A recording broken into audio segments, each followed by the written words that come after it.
Hello tankers and tankettes, and welcome to a channel spotlight. This is just for lols FYI, and we've actually had him on the channel before.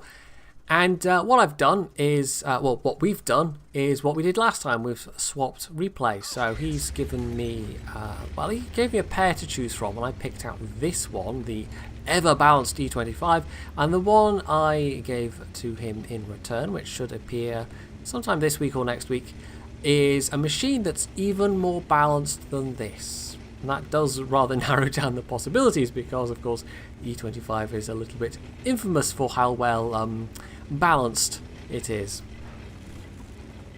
So, Himmelsdorf, tier 8, and this is not ideal, but, well, he's got some things to work with even so. He can't just sit in a bush and spot. He does still, however, have pretty good camouflage even so, or pretty good camo value rather. He's also got a camo net, and of course with his rate of fire and his mobility, those are all going to come in very, very useful. He's not, however, using any premium ammo, and possibly this is like a form of self-challenge, or maybe he just plays this machine to only grind credits, or I don't know, there might be another possibility I've not thought of. So a bunch of hits into that T-34-1. It's not guaranteed that mediums will do, or tanks generally will do what those mediums have done, but it's worked out. They have in fact tried to push round, and this is giving him all kinds of nice side shots, and they can't see him. They simply cannot spot him. This is how good the camo value on this thing is. That this is, I mean, it's towards the edge of, I mean, Himmelsdorf's not a big map, but it's like a couple of 100 meters away, and it's just far away enough that he's not being seen when he fires. And they know he's down here. There's nothing else that could be causing that rate of fire. When you're getting hit over and over again by an E25, even if they're not doing any kind of module damage that specifically tells you it's an E25, it is rather distinctive, just the sheer rate of fire. So he does at last get spotted after having pulled a bit closer, and decides he's going to go on the move. So this is a little risky because we know there are some tanks to the south on the G line, but a lot of the enemy team seems to be on the hill, and well, one thing's taken a pot shot at him, but that's all. He clearly felt it was worth the risk. So he's come up behind the IS-2, and yeah, there we go. Gets 2 hits in, and the T-29 actually gets the kill. That T-29, I think, has that's not the 105mm. I think that's the 90mm gun. So possibly he was firing premium ammo at the IS-2, or maybe he just knew weak spots. Who knows? So backs up to look at the hill again. Another sneaky shot into the FV, and maybe he'll get something else. But oh, hello, that's a Ferdinand. Okay, yeah, firing the regular AP at the Ferdinand superstructure, that is never ever going to work. And if nothing else, just only firing the AP forces you with this thing to have a reasonable knowledge of weak spots, because 150 pen, like, I think the idea in Wargaming's head was that, okay, it's only going to have 150 pen, it's basically going to have the same gun that the Stug gets at tier 5, but we'll give it really good stats otherwise to make up for this complete lack of penetration, except somehow that combination of other stats made it overpowered, despite the fact that the gun itself, just in terms of penetration and damage, isn't. It's just the sheer rate of fire, it's the accuracy, it's the aim time, it's the mobility, it's the camouflage values.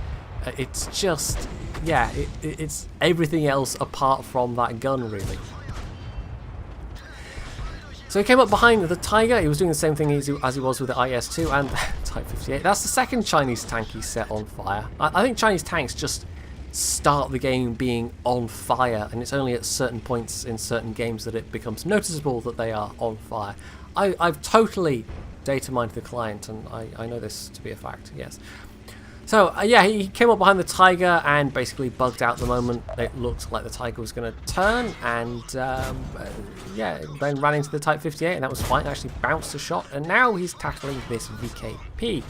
And if it was just one-on-one on his own without any allies coming to help, he might not have survived that, just with that kind of straight hit point trade.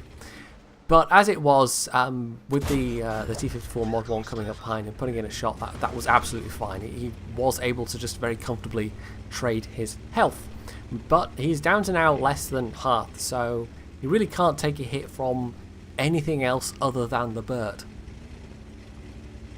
So not the Rheinmetall, the Ferdinand we know is on the hill. The Rheinmetall was last spotted on the hill. There goes the 30.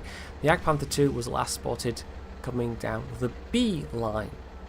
So we're not quite sure what he's going to run into first. It might be the Burt, might be the Rheinmetall. It's unlikely to be the Jagdpanther 2 unless he's reclimbed back up. But if he had, the T150 surely would have spotted him.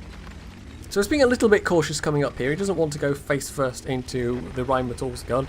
But as it turns out, the Rheinmetall is also on the B line, and the Jagdpanther 2 is now on the A line.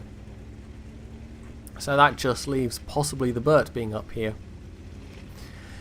So this is mopping up at this stage. He did over half the damage. He did the majority of the damage. Just in that earlier bit of the engagement where he was firing up at the hill. He did nearly 2,000 damage at that point.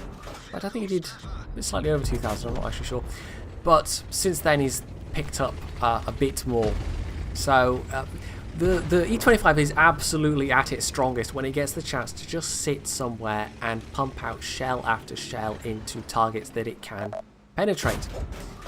And unlike, say, the British tank destroyers, which are in somewhat of the same position, this thing is just so much stealthier, and it's so much more mobile. You can just reposition so much more easily. So it's those factors that really do push this into the territory of being, you know, a bit overpowered. So this was an ace tanker. Both games he actually sent me were ace tankers, but the other one I didn't feel like it was maybe quite as interesting to watch, but it was his T-34 ace tanker game. It was I get the impression it was I think he'd been hunting for a while, and then it was just one of those games where suddenly it happened after who knows how many battles. I don't know if that's the case with this one, though. It seems unlikely that he wouldn't have had an ace in the E25 before this. But you never know. Maybe this was his definitive ace tanker.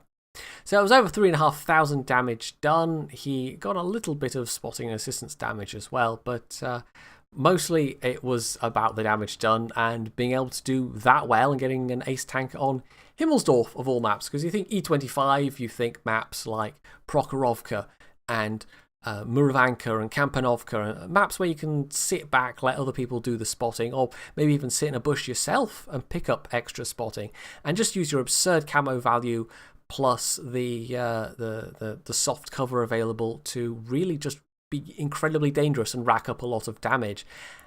And he was able to still fire from stealth effectively for parts of that, and that's mostly due to the fact that the E25 is so incredibly stealthy, plus of course that camo net.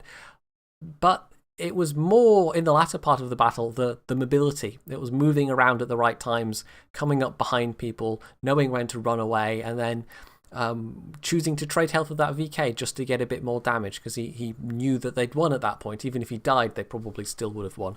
Or it would have been very hard to lose from that kind of situation. Although, you know, I've seen it happen. So there will be a link in the description below to Just for Lols' channel. And yeah, stay tuned, and